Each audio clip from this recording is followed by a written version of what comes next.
결혼한 지 1년 된 새댁입니다. 결혼을 하고 난 후 알게 되었는데 시어머니께서 본인이 원하는 대로 되지 않으면 단식을 해서라도 무조건 원하는 바를 이루는 분이시더군요. 처음 시작은 아주버님의 결혼을 반대하시면서 일주일간 단식을 하셨다 들었는데 결국 당시 사귀던 분과 헤어지고 다른 분과 결혼하셨다고 합니다.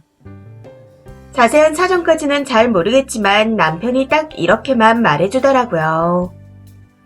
그리고 두 번째로는 첫째 며느리가 매일 투덜거리고 본인에게 살갑게 굴지 않는다며 3일간 단식에 들어가셨고 그때도 결국 아주버님과 형님이 싹싹 비셨다고 합니다. 저는 이걸 결혼 전까지 전혀 몰랐었고 결혼 후 제주도에 신행을 다녀오고 난 후에야 알게 되었습니다. 당시 신행에서 돌아와 시댁에 인사를 드리러 갔었는데 밥만 먹고 친정집으로 갔었거든요. 그렇다고 친정에 가서 자고 온 것도 아니었습니다. 시댁에서 식사를 하고 갔었기에 인사를 드리고 간단히 다과 정도만 먹고 집으로 왔었습니다. 결혼식을 준비할 때부터 시작해서 피로가 쌓였던 건지 신혼여행에 다녀왔더니 손가락 하나 까딱하고 싶지 않을 정도라 너무 쉬고 싶었거든요. 그런데 그 일 때문에 시댁에서 하루 안 자고 바로 처가로 내뺐다. 개념이 없다. 이건 무조건 땡땡이가 잘못했다. 하고 저를 탓하시며 또 단식에 들어가셨습니다. 이게 실제로 당해보니 정말 당황스럽더라고요. 살면서 그런 일을 겪은 적이 그때가 처음이었고 아무것도 모르는 상태라 그런지 더 당황했던 것 같습니다. 당시 남편이 우리 엄마 단식하면 안 된다. 당뇨에 잦은 병들이 있어서 절대로 안 된다. 하며 안절부절 못하기에 참고 넘어가자 생각하고 결국 시어머니께 가서 잘못했다 말씀드렸습니다. 지금에 와서 생각해보니 제가 왜 그랬는지 모르겠네요. 아무튼 그 일이 있고 시간이 지나 서서히 잊혀져 가고 있었는데 이번에 또 일이 터졌습니다. 시어머니의 건강이 더 나빠지셨다며 아들 둘이 본가 근처로 이사 오길 원하시더라고요. 그게 아니면 직접 모시고 살라고 하시면서요. 사실 제가 보기에는 아직도 너무 정정하신데 왜 저런 말씀을 하시는지 이해가 되지 않았습니다. 저희 시어머니 평소 식사도 아주 잘하시고 집에 계신 걸 싫어하셔서 여기저기 잘 돌아다니시거든요. 그래서 어디가 불편하냐고 여쭤봤더니 그냥 이곳저곳이 아프다. 며느리들이 자주 들여다보길 원한다. 하고 말씀하시더라고요. 저와 형님은 각자 직장을 다니고 있는 상태이고 먹고 살기 위해서는 일을 해야 했기 때문에 시어머니의 말씀을 무조건 들어드릴 수 없었습니다. 해서 형님과 의논 끝에 우선 병원부터 가자고 말씀드렸었죠.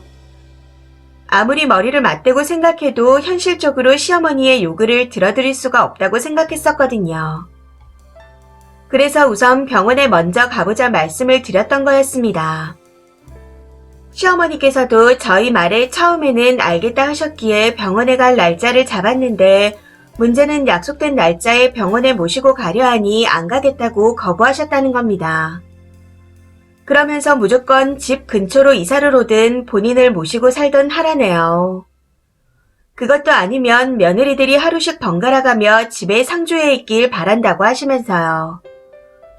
그러면서 굶어 죽을 거라 말하며 단식을 예고한 상태입니다. 사실 저는 시어머니께서 아프다고 말씀하시는 게 처음부터 꾀병 같았습니다. 그래서 먼저 병원에 가자 말씀드린 것도 있었는데 안 가겠다고 거부하시니 꾀병이 확실하다는 생각이 듭니다. 만약 정말로 아프신 거라면 요양원으로 모시거나 집으로 간병인을 부를 생각이고 근처로 이사가는 건 절대로 못할 것 같습니다. 당연히 모시고 살 생각도 전혀 못하겠고요. 여러 가지 일들이 많아 글로 쓰자면 길어져 다 못하지만 워낙 꼬장꼬장하셔서 잠깐만 시댁에 가도 정말 많이 힘들거든요. 그런데 여기서 더 큰 문제는 남편과 시아주버님이 단식 이야기에 지쳐하면서도 연세가 있고 건강도 좋지 않아 걱정이라며 벌써부터 쩔쩔매는 분위기라는 겁니다. 남편 말로는 전에 이런 상황들이 너무 짜증나서 단식을 하든 말든 마음대로 하라고 한 적이 있었답니다. 그냥 신경 쓰기 싫어서 친구 집에 일주일 정도 지내고 들어갔는데 시어머니가 계속 단식을 하시는 바람에 큰일이 날 뻔했다고 하더라고요. 정말 한 끼도 안 먹을 줄 몰랐다며 그게 내심 충격이었답니다. 이후로 본인도 아닌 건 알지만 어떻게 해야 할 방도를 몰라 쩔쩔매게 된다고 하더군요. 솔직히 제 입장은 억지를 부리면서 본인 입으로 굶는다고 하는 상태라 그냥 마음대로 해보시라고 하고 싶습니다. 본인이 해보고 안 들어준다 싶으면 그 기세가 꺾일지 모른다고 생각하고 있거든요. 그런데 저 빼고는 다들 쩔쩔매고 있는 상황이라 제 생각을 말하면 오히려 제가 나쁜 년이 될까봐 입을 꾹 닫고 있는 상태네요. 저는 이참에 이런 방법으로 해결되지 않는다는 걸 보여드리는 것도 나쁘지 않을 것 같은데 여러분들의 생각은 어떠신가요? 혹시 좋은 방법이 있으시면 조언 부탁드립니다. 추가입니다. 단식을 예고한 시어머니는 곧바로 단식에 들어가셨고 3교대로 방근무를 하고 있던 저는 그런 사실을 모르고 있다가 오늘 오전 퇴근을 하고 나서야 알게 되었습니다. 어제 많은 일이 있었더라고요. 형님이 시어머니께 더 이상은 못 살겠다. 이혼하겠다. 이혼 사유는 당신이다. 하고 나와서는 그 길로 친정으로 가셨답니다. 시어머니는 아주버님에게 울면서 형님이 본인에게 막대했다고 억울하다 하시며 이혼하라 하셨다네요. 이혼도 형님이 먼저 한다고 했으니 돈 한 푼 주지 말라고 하시면서요. 그리고 시어머니가 남편과 저에게 전화를 했었는데 둘 다 안 받았습니다. 남편은 일부러 안 받은 거고 저는 일하느라 안 받은 건데 어쨌든 시어머니 입장에선 저희 부부가 본인을 피하는 것 같으니 아주버님에게 내가 죽어야 끝날 것 같다. 약을 먹고 죽던 건물에서 뛰어내려 죽던 끝내겠다 하셨답니다. 아주버님은 시어머니가 또 죽는다 하니 일을 다 내팽개치고 시댁으로 가 있는 상태인데 도저히 안 되겠는지 정신병원을 가보려고 한다네요. 물론 시어머니는 안 간다고 꼬장을 부리고 단식을 계속하며 물 한 모금 마시고 있지 않고 있답니다. 그러면서 저희 부부가 왜 안 오는지 계속해서 물어보신다네요. 저는 남편과 향후 어떻게 할 것인지 이야기 중에 있습니다. 남편은 오전 출근이라 자세한 이야기는 퇴근 후 해야 할 것 같지만 우선 시어머니께서 원하시는 건 절대 들어드릴 수 없다고 말한 상태입니다. 그리고 댓글들의 말씀처럼 나르시시스트, 치매, 정신 이상 등을 말하며 정신적 폭력을 하시는 중이라는 얘기도 한 상태이고요. 전에 그래서 굶도록 놔두고 신경 안 쓰면 기세가 꺾일지 모른다는 생각을 했었는데 댓글을 보니 제가 어리석었다는 걸 깨닫게 되었습니다. 그렇게 간단한 문제가 아니었는데 말이죠. 그래서 그런 말은 꺼내지도 않을 생각입니다. 제 무덤 제가 파는 거니까요. 혹시라도 남편이 시어머니의 뜻에 따르려고 한다면 저도 이혼까지 생각하고 있는 상태입니다. 그렇게 되지 않기를 간절히 바라지만 사람 일은 모르는 거니까요. 해서 조만간 남편에게 이 글도 보여줄 예정입니다. 타인의 시선으로 어떻게 생각할지 알려주고 싶은데 글을 읽고 느끼는 게 있으면 좋을 것 같네요. 같이 고민해 주셔서 감사합니다. 댓글입니다. 첫 번째, 본인 감정만 소중한 늙은이군요. 존칭을 붙이고 싶지도 않을 정도네요. 예상컨대 저 승질머리로 시아버지와 부모 형제지간도 박살을 냈을 겁니다. 그것도 모자라 아들들을 죄다 이혼시키고 있는 거죠. 뇌구조가 달라요. 이 와중에도 며느리 잘못 들어와서 이 꼴 났다고 자기는 아무 잘못 없다고 생각할 겁니다. 외형만 사람이지 주인이 밥 안 준다고 밥 줄 때까지 지저대는 개하고 뭐가 다릅니까? 기다려. 이런 것도 통하지 않아요. 그냥 냅두세요. 혹시라도 잘못되면 남편이 자기 엄마 죽은 게 쓰니 탓이라고 원망할지도 모르니 일찌감치 벗어나는 걸 추천드립니다. 두 번째, 당뇨 있는데 단식이요? 그것도 일주일을 굶었다고요? 몰래 다 처먹고 단식하는 척 하는 겁니다. 정말 단식을 했다면 벌써 죽고 없어야 정상이에요.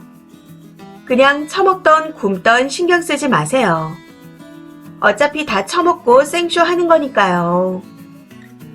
세 번째, 애 생기기 전에 이혼하는 게 좋을 것 같습니다. 저 시어머니 님이 자기 말에 안 따르는 며느리라는 걸 알게 되면 이혼 안 하면 내가 죽겠다고 또 단식할 것 같네요. 남편한테 연을 끊고 살고 싶다고 하세요. 그거 보기 싫으면 이혼해달라고 하시고요. 그리고 시어머니 번호 차단하시고 아예 방문도 하지 마세요.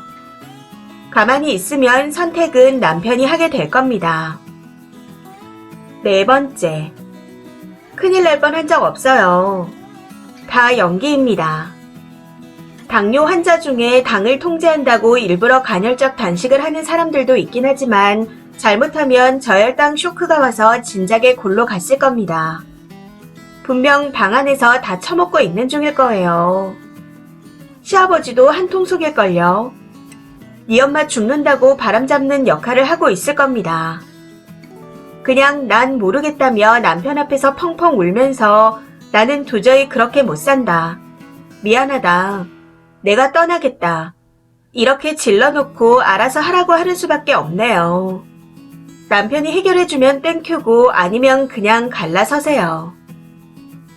다섯 번째, 저런 사람 머릿속에는 도대체 뭐가 들었는지 궁금하네요. 자식을 손에 쥐고 내 마음대로 굴리고 싶으면 그냥 옆에 끼고 살지 왜 엄한 남의 자식 인생까지 말아먹으려고 할까요? 꺾을 수 없다면 부디 탈출하시길 바랍니다. 친정 부모님을 생각해서라도요. 자식 인생 말아먹는 부모라니 참 입맛이 씁쓸하네요. 여섯 번째, 형님이 스타트를 잘 끊어줬네요. 같이 이혼 공격 해버려요. 저 버릇 고치지 않으면 평생 끌려다니고 욕먹다 결국 이혼할 것 같습니다. 어차피 이혼이 끝이라면 하루라도 빨리 해야죠. 시모가 진짜 정신병자네요. 이 사연은 여기까지입니다. 시청해주셔서 감사합니다.